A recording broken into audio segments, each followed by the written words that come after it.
Hello. Hello, today's the 23rd of September 2009, and I'm with Dave Brown, who's a Chartered Surveyor at Salloway Consultants in Derby.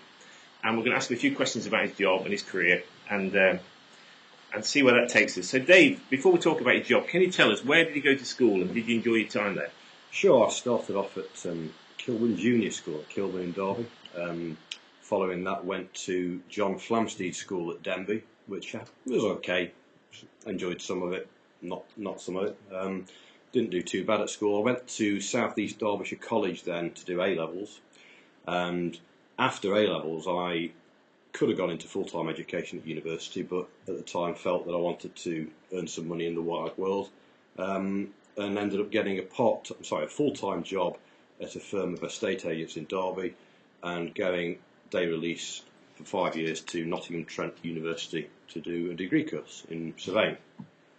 So your education lasted several years after leaving school then? Yeah, absolutely. I mean, the degree course was 5 years, which was hard work. It's one day a week, day release to the university. And there's quite a lot of work to do in that time while you're holding down a full-time job as well. And what was your full-time job then?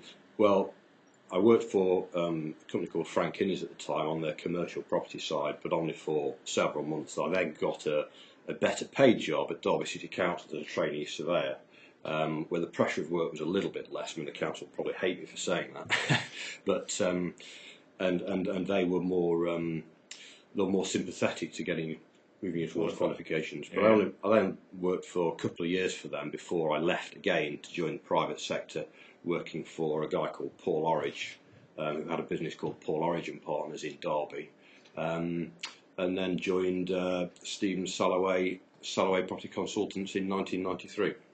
Right. Where I've been since. And so, can you tell us what you do now? And what does a chartered surveyor do? Well, the sort of chartered survey that I do is mainly valuation work on commercial property. So I will go out, survey a property, assess its value for a number of purposes. Maybe a bank is lending money against it and wants to know that it's worth enough to guarantee the loan. I also do a fair bit of agency and development work, which involves looking at properties people have, giving advice as to what they might get for those properties in the market, either for sale or to let, and assembling little development sites, or hopefully bigger development sites, to assess what the potential future useful land could be and the best scheme for development to sort of maximise profit, really. And what inspired you to get into this work? Was it something that you always wanted to do, or was it by accident? It was purely by accident. It was that time when I was coming towards the end of my A-levels. I didn't fancy going through the university full-time route because I wanted to actually try and earn some money.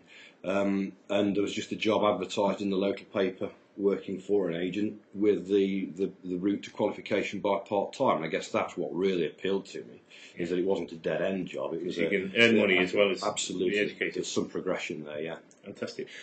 Can you tell me, what's the best aspect of your job then today?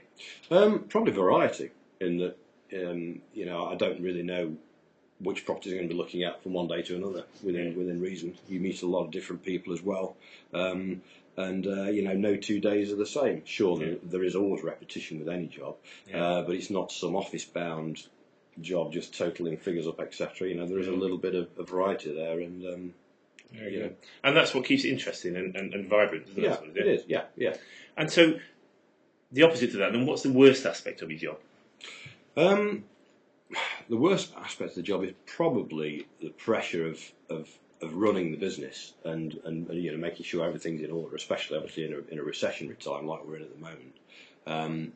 So it's really just, I suppose, the concern about the people that work for you, making sure the business is functioning properly and profitably and stable going forward. And has the recession affected your business then?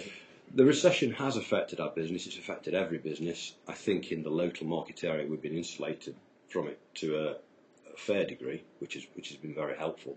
But yeah, it's affected us, but not terminally. I mean, there are certain other agents I speak to in other areas of the country which have fared far worse, and I feel now that we are looking at a recovery, albeit quite a slow one. Yeah. Very good. And can you tell me, what does a typical day consist of you at work then? Usually come into the office first thing if I've not got an appointment to go to in the meantime. See what's coming through the post, deal with a few emails. There are always messages to bring people back.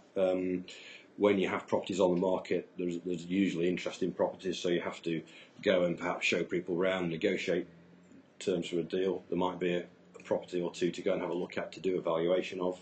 Yeah. As I say, it's a fairly varied batch. I would say that I probably spend 60 or 70% of my time in the office and the rest of it out of the office. But there is no typical day. Some days I could be out all day, other days I could be in the office all day. Yeah, great. Just an average. And then specifically, what satisfies you in your job? Where do you get the most satisfaction from? Probably by putting deals together and earning fees. But putting a big deal together, is it like is it like putting several pieces of land together and then ended up with one number? Absolutely, and it's seeing that through from acquiring the site in the first place, advising the client as to what the development would be the most successful, the client then implementing that scheme and it being a success. Yes. That's sort of utopia. And that's obviously several years long, is it, that process? It can take several years, yeah. I mean, some projects, 10 years plus. Yes. Others several months. It just depends on the scale of the site. But they hopefully culminate in everybody making a profit out of the scheme, a business occupying the scheme, employing people, and a happy customer. Absolutely, come back for more. It can be a win-win situation. Absolutely. And so, specifically, what are the biggest challenges in your job? What are the most difficult things? Probably come back to the point about the current recession in terms of just in a market where there is little interest in property, is still managing to achieve turnover to maintain profitability, and pay the wages and absolutely there's a pressure, but that's not a pressure necessarily attached to chartered surveying. It's a pressure really for anybody that's running a business. So now you're a chartered surveyor. Would you recommend this job to others? Yeah, I would. I've been it's something I stumbled into really. But I've carved out a reasonable living from it. I've been pretty happy most days doing what I do. There are certainly plenty of jobs I'd like to do less. Yeah, fair enough. And if I was a student leaving college today and I wanted to become a chartered surveyor, what practical advice would you give me to kind of get into the market? Would it be go to university or would it be go to college? Yeah, the part-time degree route that I did is less available now to people. So, and I wouldn't really advocate that because it's a tough 5 years anyway. It has advantages because you're learning at the same time practical skills that you are in terms of the academic side. But I think if I had my time over again, I'd probably go away for the 3 years to be a full-time student, because I think people get quite a lot of life experience, should we say, from that. Yes. And I think you just got to go and get yourself a decent degree and then a job thereafter. Great. Okay. Thank you. Now, if you had your time again and you could start secondary school, this term, and say, right, I'm 13 years old, and I'm going to do it all again. What would you change second time around? I think I'd apply myself more, certainly in the first 5 years of secondary school. The secondary school I went to wasn't a high achieving school, so if you were quite good, you stood out a little bit, and that sort of held you back in a way because you didn't want to be standing out. But at A-level stage, I'm knuckled down a bit harder. But I would apply myself. And you would have got better at A-levels?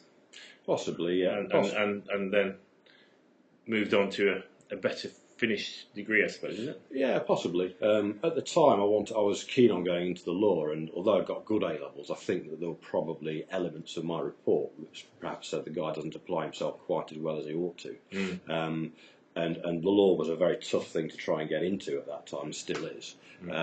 So, I went down a different route ultimately. Yeah. Whether I regret that or not, I'm not sure. I'm not sure I'd have wanted to be a lawyer, to be honest. No, I appreciate it. And finally, Dave, now you've had years of wisdom and you've got lots of knowledge about the world, can you tell us, what advice would you give a student leaving school or university today, just about life in general, not about your job, but just, have you got any words of wisdom for them? The only things that spring to mind are probably just sort of corny phrases that are well quoted, and just enjoy it, make the most of it. You only get one go at it, and you tend to regret the things you don't do rather than the things that you do. So opportunities fall into your path, follow them through. Take a risk as well, because there is especially when you're young, there's time to put things right. If you go down a certain route and it goes wrong, if you've still got age on your side, you can retrieve it.